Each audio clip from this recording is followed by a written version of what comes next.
Hi hello welcome to my channel. ఈరోజు పప్పు పాలకూర ఎలా చేయాలో చూపించబోతున్నానండి. ఫస్ట్ అయితే నేను పప్పు తీసుకున్నాను.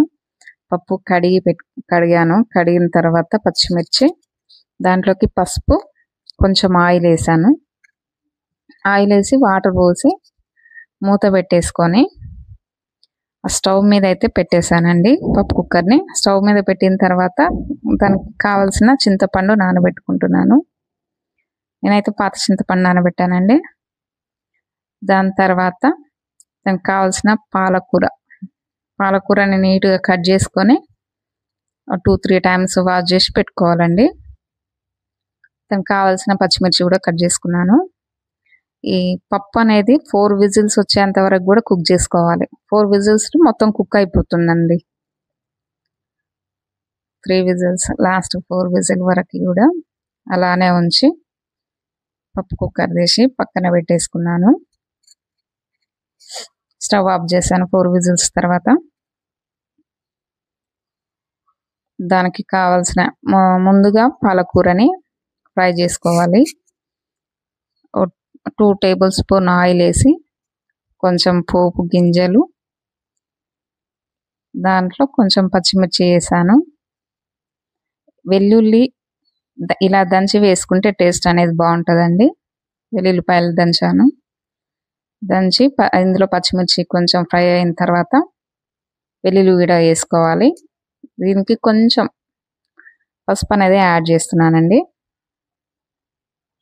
ఆ వెల్లుల్లి స్మెల్ మాత్రం మస్తుందండి పోపు వేస్తుంటే. మీరు కూడా ట్రై చేసి చూడండి. కట్ చేసి పెట్టుకున్న పాలకూర